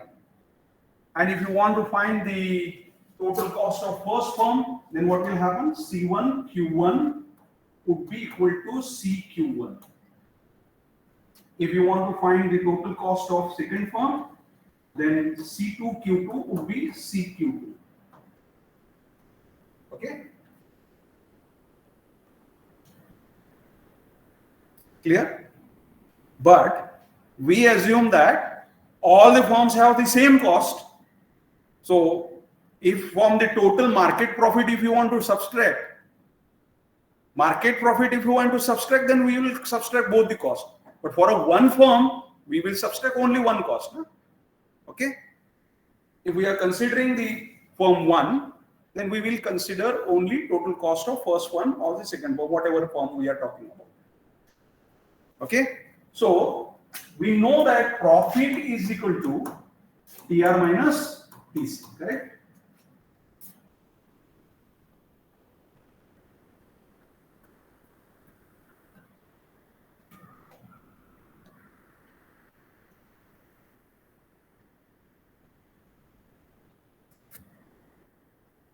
Then if we want to define the TR for first firm, then how it will be there? We know that PQ is equal to A minus Q and Q is equal to Q1 plus Q2. So P multiplied by Q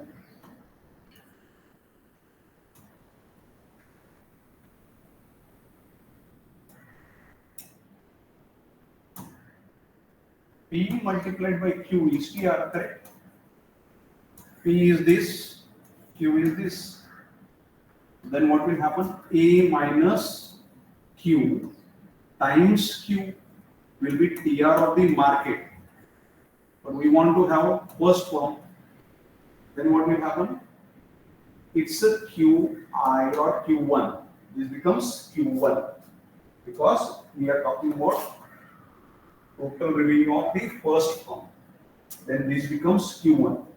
But this Q will be right there because it's the market demand. Okay? So it becomes A minus Q1 plus Q2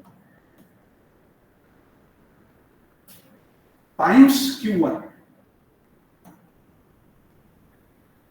So TR1 becomes A minus Q1 plus Q2 times Q1.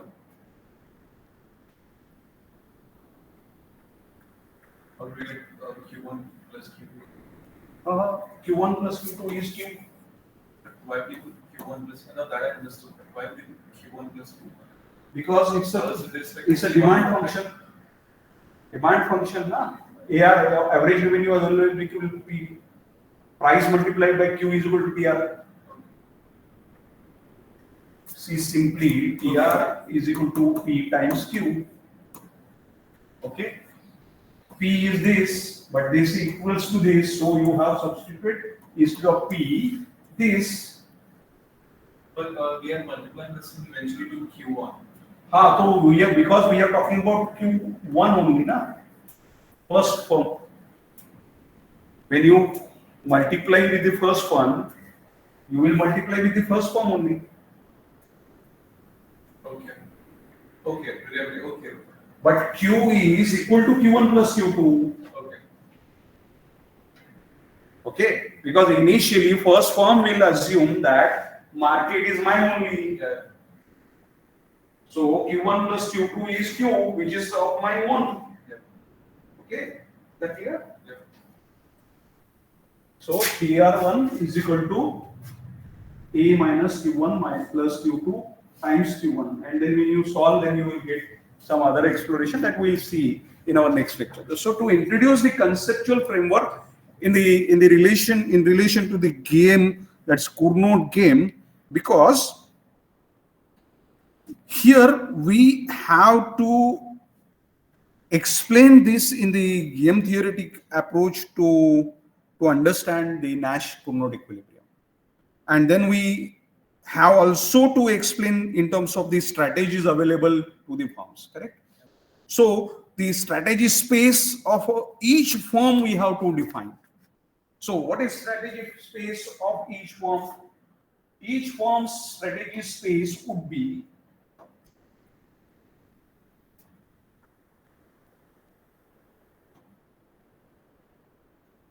SI is I is denoted for all firms. Okay.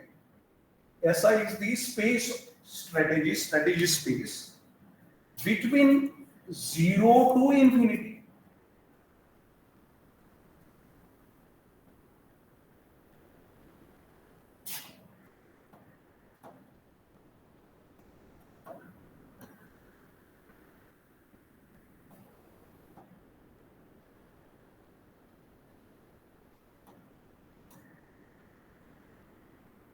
Open infinity, because your strategies may continue till infinite, and that's what we have seen. It continues to some, we can say, infinite number of, we can say, stages.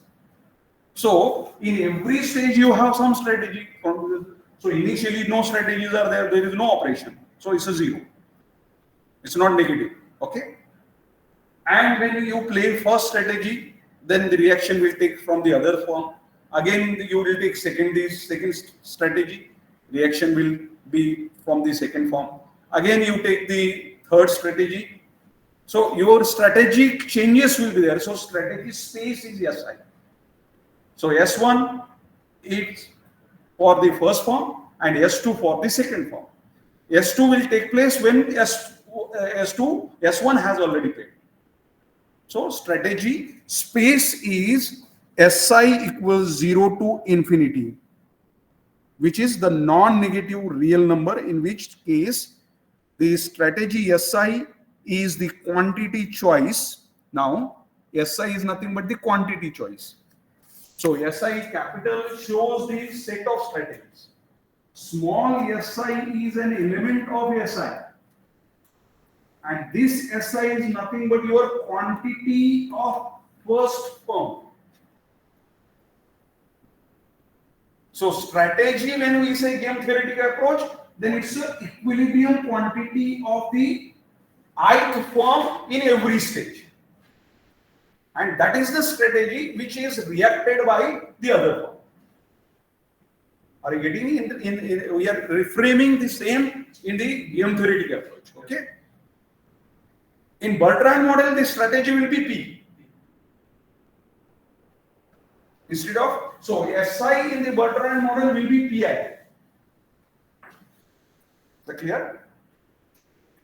Are you getting all of you online? Which I don't like. Yes, sir.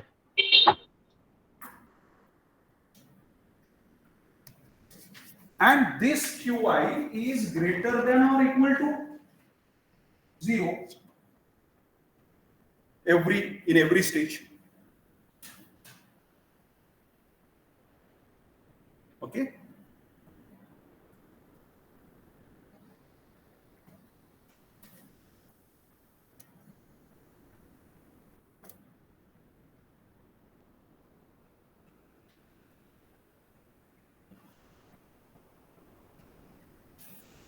So one may argue कि sir ये infinite number of strategies कर दिया आपने, लेकिन this Q cannot be as great as, that's a QI cannot be equal to Q. We know that. There is n number of entities. Yeah. So even if it is, then in that case also Q1 cannot be equal to Q.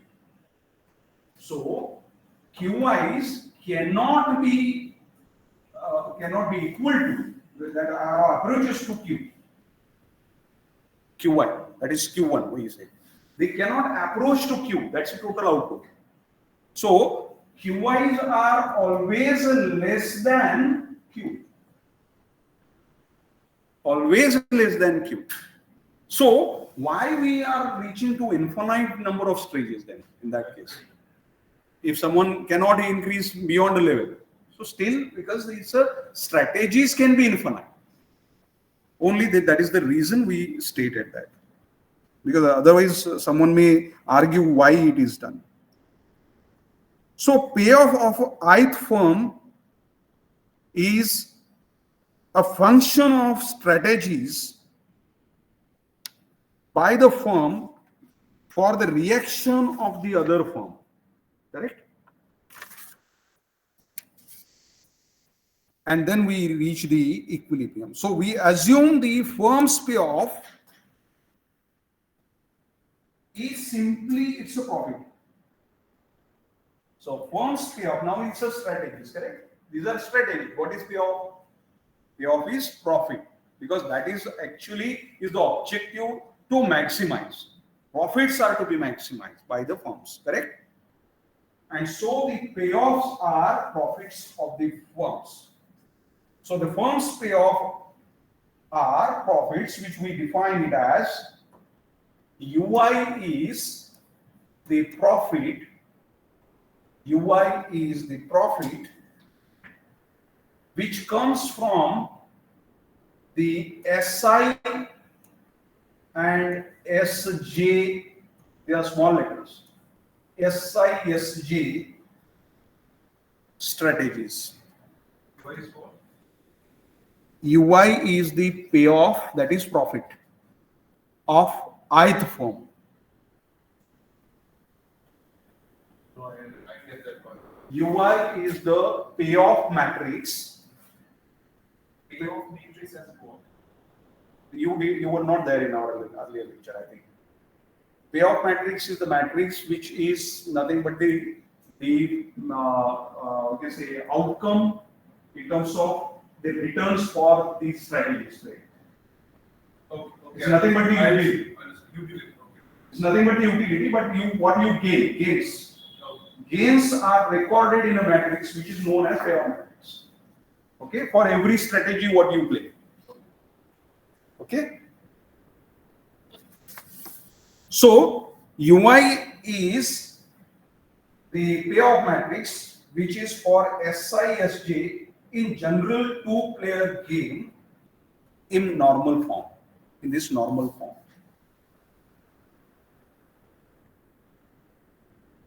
And hence we can write our profit function as phi I QI QJ is equal to QI times P times Q1 plus Q2, P multiplied by Q. Q is Q1 plus Q2. P is, so P multiplied by Q. Q is equal to Q1 plus Q2, so it becomes TR. So TR minus TC is your profit. Okay, so this is TR. Multiplied by, minus C. Now this is actually already transform one from what? Someone may get confused. The reason is there for that. Because see, why it consists sir ये C कहाँ से आ गया, ये Q कहाँ से आ गया, ये Q कहाँ से आ गया वगैरह वगैरह. It's nothing but some what we can say rearrangement made. What is rearrangement? I'll simply write it as pi is equal to TR minus TC. Okay. TR is equal to P into Q minus TC is equal to CQI. Now it is for I. It becomes P pi of 1. Then this becomes price multiplied, price of them in the market multiplied by the Q. Correct? Pi of first form will be P multiplied by Q1 plus Q2.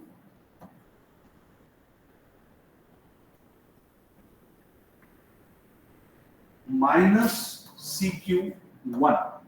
Now I am reframing it, correct? That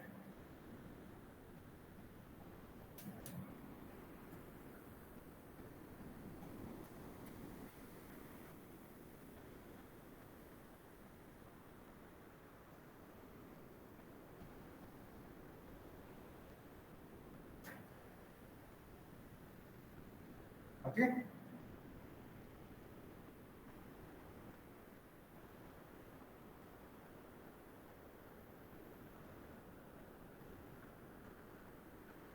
Now, if you go back and see what is your P, P is given, na?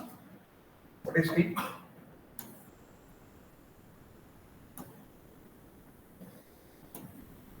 A minus Q.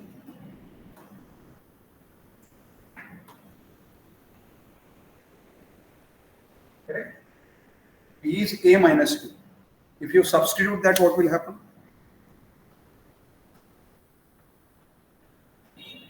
In this equation, if you substitute that, what will happen? Pi 1 is equal to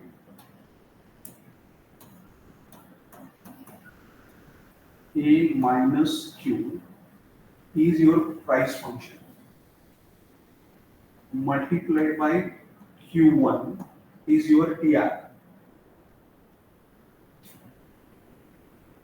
P is A minus Q multiplied by Q1 is your Q1, that is to make TR, minus CQ1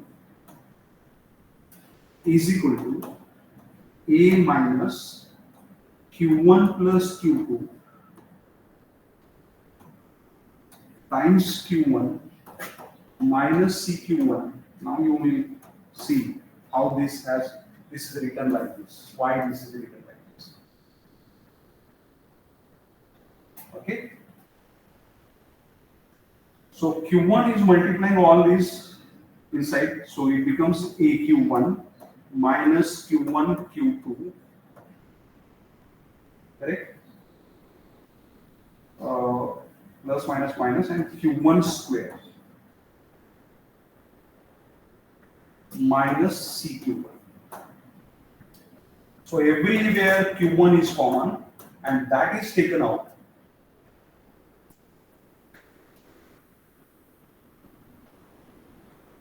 Or simply you can keep here as it is and then we can do it. That also works. Because again you have two stages otherwise.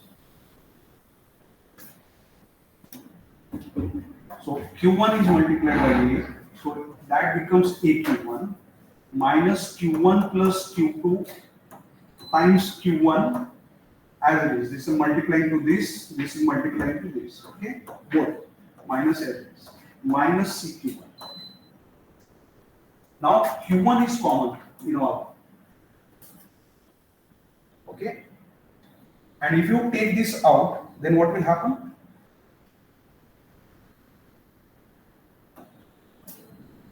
This becomes Q1 times A minus Q1 plus Q2 minus C. Now look at this.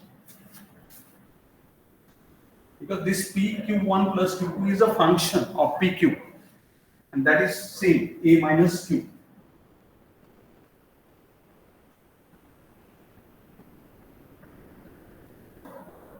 Okay?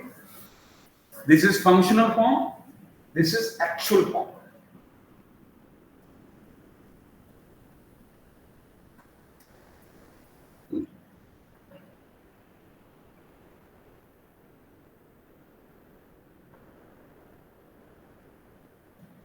So instead of writing in this 1, 2 form, if we write in the QJ form, so it's I,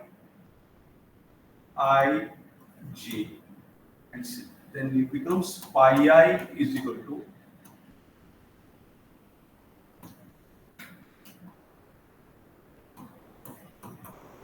QI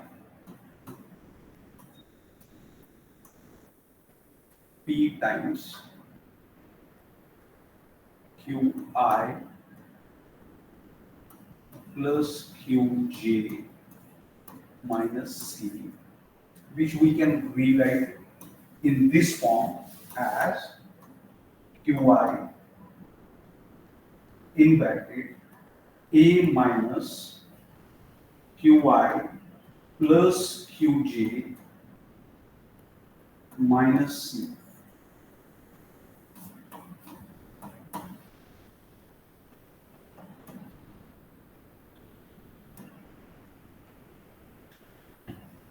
Okay.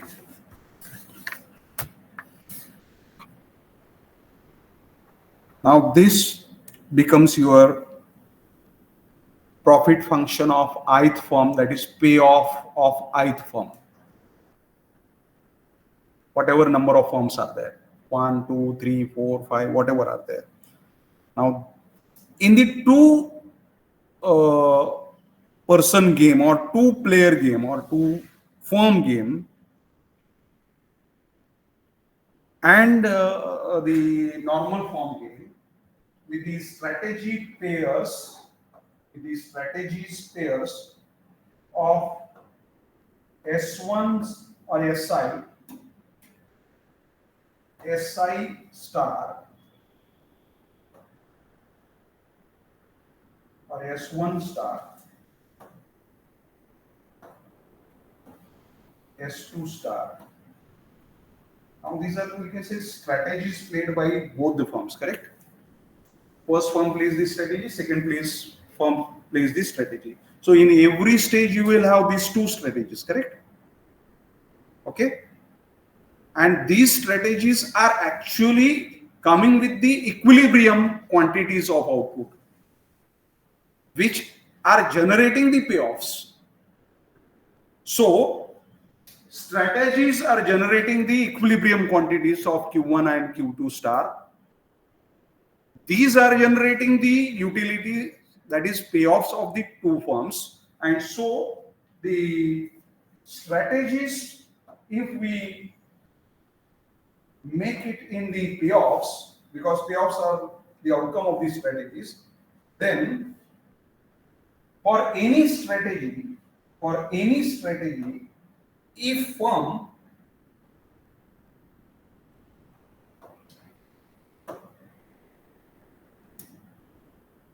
Basically, we continue this in the next lecture.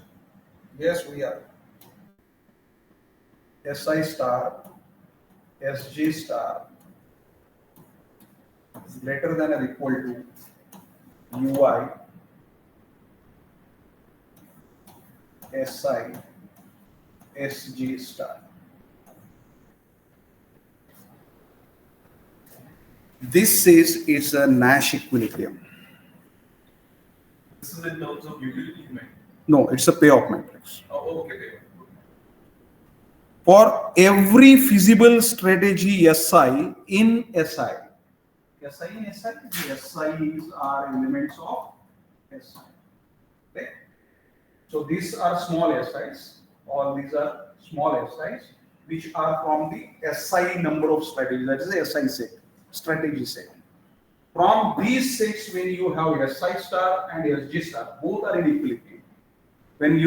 When these strategies come at the equilibrium, for SI strategy, which is not maybe equilibrium, SG stars may be in equilibrium. So your Nash equilibrium such that both these strategies are equilibrium strategies. Okay? And you reach the maximum payoff, that's greater than or equal to. Okay? So maximum payoff of all firms, ith firm. So it's not only for the one firm or the second firm. It is for all firms. When you reach at this, that becomes the Nash equilibrium. So it's a game theoretic approach. It is stated. So ultimate objective is to maximize this payoff. Okay? And what is that payoff? To be maximized? Maximize the payoff. Payoff is what? UI,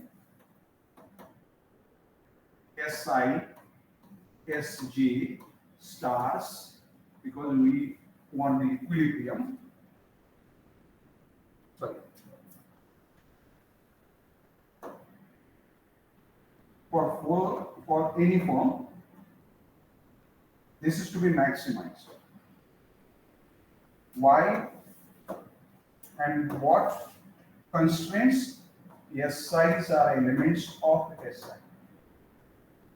So SIs are when elements of SI, this strategy said, your payoff is to be maximized so that you reach at this equilibrium.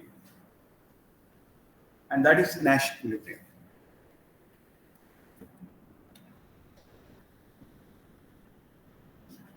We'll continue our discussion in your next lecture. Okay.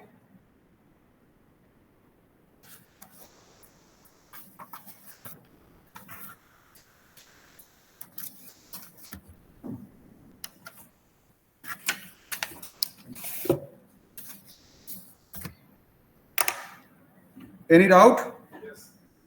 Any query? Online wale?